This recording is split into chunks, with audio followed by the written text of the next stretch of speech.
Hey guys, it's Wahima, but just call me Wah. Melanated! Welcome to another episode of Hate Watch, The Bachelorette with me. This is episode 7 and the guys and gal are in the Bahamas. Finally, something beautiful and picturesque and not like some kind of American weird tourism like Virginia Girl. No one's going to Richmond, Virginia. Okay, so Becca is doing a lot better this episode. You can tell right off the bat. She thinks the Bahamas is beautiful and breathtaking, as she keeps saying over and over again.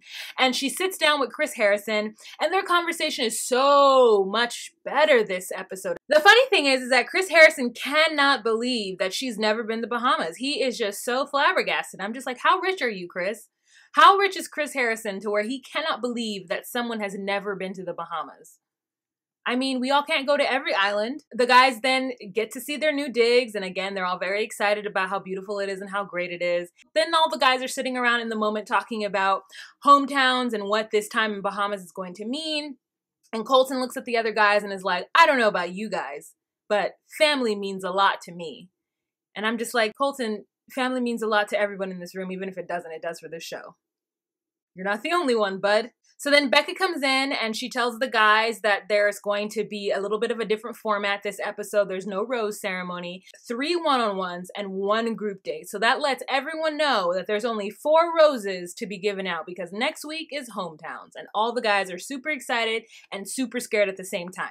While Becca's in there, she announced the first date, and the first date is Colton. And Blake, he starts to spiral, girl. I mean, Garrett is upset, Jason's upset, they're all upset, but Blake is like starting to sweat, shaking his boots. He doesn't know what is up. He feels like, you know, Becca has to know that he's freaking out because he hasn't had a one-on date since that very first one-on date when they beat up cars and Little John was there. So he's just like, what? Why isn't she picking me? He's freaking out. And Garrett is just like, Garrett's face is so hilarious when they pick Colton. All the guys just don't understand what she really sees in Colton. Like, they understand that she sees something, but they're confused as to what it is that she sees. It turns out that Colton is a virgin, and I guess he's told everybody in the house that he's a virgin. Becca's the only person who doesn't know he's a virgin. And so they're worried that that's going to change Becca's opinion about him. Or they're hoping, at least, that's going to change Becca's opinion about him. And I thought, why would it? She talks about going to church every Sunday with her girlfriend. So, like, why would being with a guy who's a virgin stop her? Especially when she's seemingly pretty devout Christian and, like, wouldn't be anything weird about that. So I was confused, but, you know, whatever, we'll go with it. Their first date is on a boat, and they're sailing along in the Bahamanian, you know, waters or whatever. This Bahamanian dude pulls up in a yellow speedboat and he gets out and he swims to them. He gets on that boat, girl. He is out of breath and he is trying to explain to them what they are going to do. At this time, he is going to help them dive for conch. And if you guys don't know what conchs are that shell that is very popular in the Caribbean. It's a shellfish that people of the Caribbean eat. Watanege conch soup. Ulege wanana. And they just kept saying the word conch. Conch. Making a lot of innuendo about it, and I was just over it at the end of it. I was like, okay, guys, we get it. Play on words, great. Watanege kong soup. Ulege wanana. The dude pulls out a petal or a part of the conch, and I guess it's supposed to be an aphrodisiac, and they both don't want to eat it, but, you know, ABC's like, eat that petal. So they eat that petal, and I don't know if it helped them or not, but, like, Becca says no, it doesn't need to help her because she's already super attracted to Colton. They have their evening date and Becca's wearing, again, a sparkly dress, and I'm not mad at it. It's cute. So they sit down and Colton tells her that he's a virgin, and she gets up and walks away for dramatic effect. I don't know what she's thinking about when she gets up and walks away, but it's really, really awkward / it's supposed to make us feel some kind of way, like she's gonna actually say no, that she doesn't want to be with a virgin. And, like, I don't think in any world that she would have come back and been like, I can't do this. Like, she comes back in after, like, I don't know how long of thinking about what to do. So weird. And she's like, tells him that that's okay and that it's fine. And he mentions that the reason why he is a virgin is because he was so focused on playing football that he never got around to doing it, which is such a lame excuse. So he's not waiting for marriage, but he's definitely waiting for the right woman to have sex with. And again, I still feel it's corny. Like, I don't think it's sweet in any way, but I know most of America does, you know? just not me. So she gives him the rose. She really likes Colton. I don't know why. I mean, he's cute, but like, I don't necessarily think that he's husband material. I just think he's too young, but that's just me. I'm not interested in like a 26-year-old husband. Like, that's not for me. You feel me? But anyway, so she gives him the rose and she's happy about it. So the next one-on-one date she has is with Garrett. And again, Blake is pissed. He's shaking in his boots, girl. He's shaking in his boots. So she goes in the one-on-one with Garrett, and Garrett is like just a ball of energy. He's so excited to be with her. What do they even do? I don't even know. Honestly, I'm gonna tell you, I tuned out during their date. I don't actually know what happened. But at some point, Becca says that they're on this private beach, and it just really feels like her and Garrett are the only two people on this beach, except for all of the crew. But anyway, so I guess it's a really great time. And in the evening, they have their date. And Becca looks stunning. She's in this white dress. It is so beautiful. Her hair is pulled back. Oh, this is the best I've seen her look the entire season, besides that ball gown from last episode ceremony. I love that rose ceremony outfit from last time. They have their one-on-one, and that's the end. He ends up probably revealing something personal. I can't remember what that is, and she gives him the rose. So the next person that she ends up having the one-on-one date with is Blake. Finally, Blake is so relieved, and you know, he tells her how worried he was and how shaking in his boots he was. And yo, she really likes Blake. I really like Blake. Blake is gonna be the person she's gonna marry. Like, everybody else, she likes him too, but I don't think she likes him as much as she likes Blake. Blake shows his moves out on the sand floor.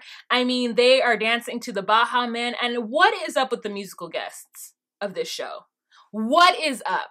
Little John, that one guy that sang that song that one time, Wayne, whatever his name is, and the Baha Men, Who Let the Dogs Out? ABC, what's in the budget? The Baha Men, announced their new song that nobody cares about, and they're dancing on the beach, and Blake is showing his moves, and I'm just like, okay, Blake, okay, I feel you. And so they have a really fun, cool date. Again, I don't know exactly what they do, but in the evening, Blake drops a bombshell at dinner, girl.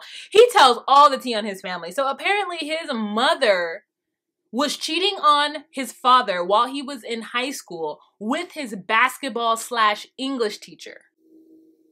Bruh. And he didn't even find out from his parents. Like, a girl came up to him and told him that his mother was moving out of the house. That is crazy. So I'm trying to figure out, is his mother going to be on Hometowns, or is it going to be his stepmother? Or is that his mother and his stepfather? Like, what's happening with Hometowns? Because I feel like, I mean, he done told all the family business, and we gonna look at his mother like, girl. Like, even if, like, girl. I don't like to judge people's marriage and what happened, because we don't actually know, and Blake doesn't actually know, because he was 16. You never know how people married, but dang, that's dramatic. That's dramatic, yo. Blake ends up telling her that he is no longer falling in love with her. He is actually in love with her, and their kisses are steamy, girl. Like, their kisses had me like, ooh, I shouldn't be watching this. Like, oh my God, like, oh my God, like steamy. I can feel it through the television. He gets the rose. Next, we have a 3-on-1 date with Leo, Jason, and Wills. And I could feel that at the beginning of this, Wills was going home. I knew he was going home.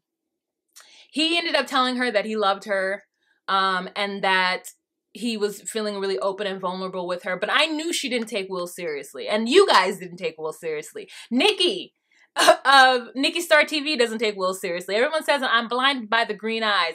I just think Will's is so fine, And like, I just think he's so fine, girl. He's just so fine. You know what I'm saying? Like, and not that I thought that he was there for the wrong intentions. I just thought he was just way too cool and laid back. And like, I think being in a relationship with him might be frustrating because you don't get as much animation out of him, or like, he's just too chill. And so you never know if he's telling the truth or not. And she ended up picking Jason as the person that she was going to go Hometowns with, because while Jason never said that he's in love with her, and she also gave him the opportunity, and he was like, well, I'll say it when I'm ready, basically. And she ended up picking him because at least she could feel, I think, something from him that she wasn't feeling from Wills, And I feel her. I like Jason too. I think he's cute. I want him to get maybe I just want to see his hair like a little different. You know what I'm saying? Like, I get it. Like, maybe he's Italian and like that's what's happening in New Jersey right now. I don't even know where he's from. So she has her group dinner with Jason and Wills, but then she cuts Leo before that. And Leo is basically like, look, I haven't had to spend much time with you. And so even if you were to meet my family, like, I don't know that I'd be ready to like get on bended knee. Like, I'm not there yet. And so they had a very honest conversation. And you know what? Leo made it all the way to the Bahamas. He made it all the way to the Bahamas without having nothing but a one-on-one right before. So kudos to Leo and that hair and that curl pattern, you know? Kudos. Wills goes home and he's the first guy to get the camera in the car shot. And so he's in the car and he like, it just feels fake. Like he's not really gonna cry, or maybe he's just like really holding it back. And girl, then he like has to stop the car to get out to cry. And I just don't believe that he's crying. I'm like, black man, crying on national TV over Becca? Over Becca, child? Becca? Boy, you be fine. Waterworks for the cameras is what I'm supposing, because I cannot believe that he's actually crying over her. And yeah, that's the end of it. So, oh, while she was talking to Leo, the sound of the waves crashing on the shore was ridiculous. The sound of the waves like took over. I couldn't even hear their conversation, barely. It was like, you know, when the wind was blowing Rachel's weave all over the place when she was on that Spanish castle and she was trying to talk to the guys. It was like that. And that's it. That is it for this episode, you guys. It was exciting in the fact that it was actually beautiful, but there wasn't any drama, and it was very cut to the chase, and it was very much get this stuff done, and let's pick these guys for hometown. And I'm happy for the guys that she picked. So she is going to hometowns with Colton, Garrett, Jason, and Blake. And I think that Blake is gonna win. All right, you guys, let me know what you guys thought of this boring episode down below. Wills kept on pushing her face in towards him to kiss. Like, kept on holding the back of her head so she couldn't pull back. And maybe that's what turned her off. And I was like, Will, let go of her head, bruh. Will, let go of her head. You know what I'm saying? Like, no, don't nobody want you to, like, hold the back of, like, could you imagine? I'd be like, stop.